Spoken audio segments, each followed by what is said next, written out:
Once upon a time, a little boy named Lucas lived in a small village in a country called Ukraine. In the winter, everything was covered with soft blankets of white snow. Lucas loved the snow, but his old brown gloves were very thin. He wanted a new pair of mittens. He went to his grandma, who called Mima. Mema, will you make me a pair of mittens as white as snow? What if you lose it in the snow? You will never be able to find it. Oh, Mema, I promise to be very careful.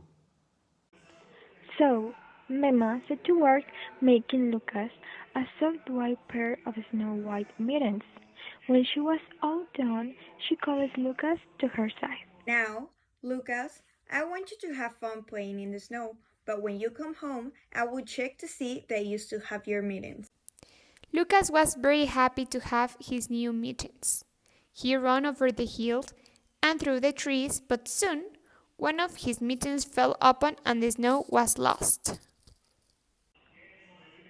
Soon after, a sparrow came hopping by looking for scents. Down to school and this meeting looks comfy. The little sparrow hopped inside. Just then a hay dog came waddling along. Look like they are covering in fur, but they are actually covered with quills. This mitten looks like it will keep my belly warm. He started to nudge his way inside. Hey, it was a rather early. This meeting isn't big a word for one of us. Sure it is, we're both small enough to share. So they shared, but soon a couple of little moles come burrowing through the snow.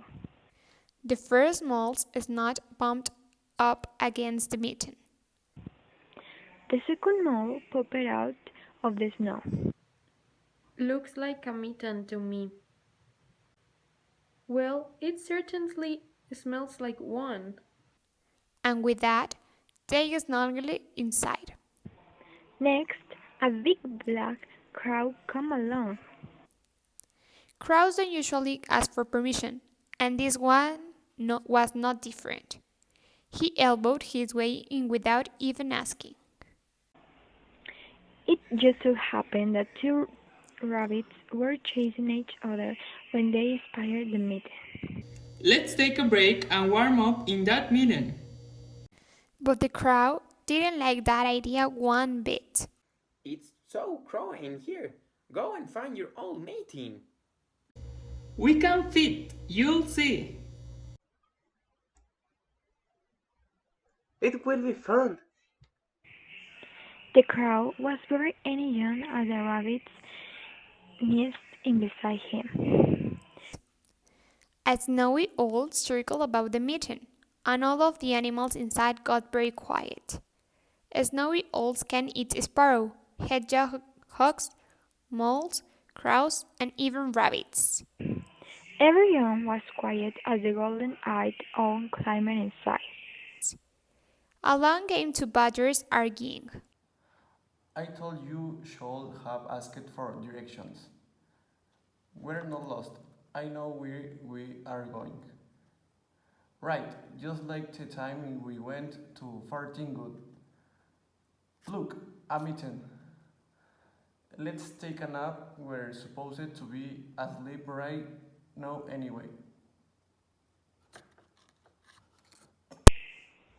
The other animals didn't object because badgers are really cute, but not when they are in bad mood.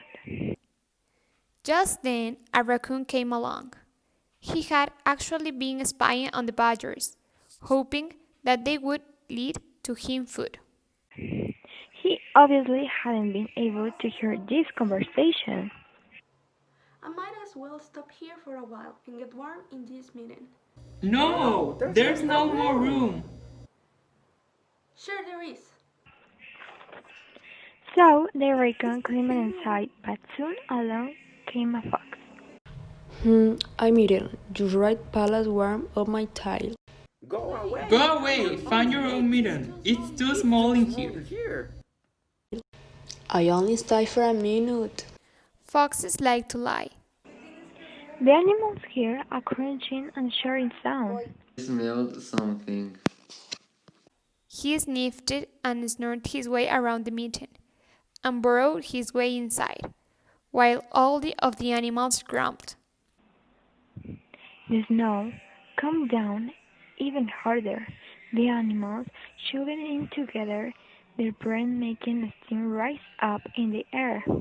For a while it was quiet, and all the animals were just about asleep when a big brown bear came lumbering by. What's it's warm and cozy.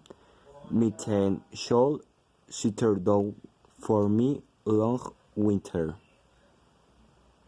No, you're too big. There's no way you will fit in here. Suri can just skincer in rigid hair instead meat.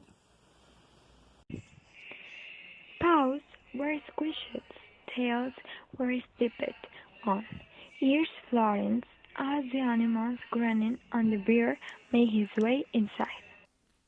The mitten was stretched and pulled and poked out in all directions.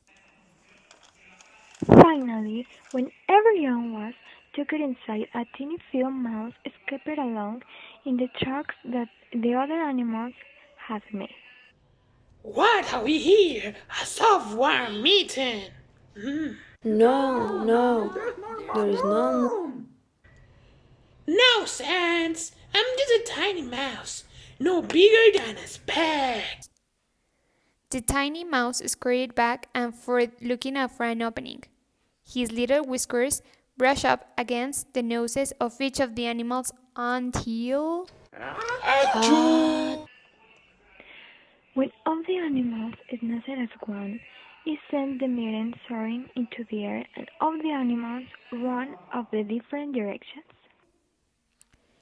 It just so happened that Lucas was just over the hill. He'd come back to search for his mitten. My mitten, my mitten. Lucas picked up the stressed out mitten and ran into the house. Good boy, Lucas. Used to have both of your mittens. I sure do. But what happened to this one?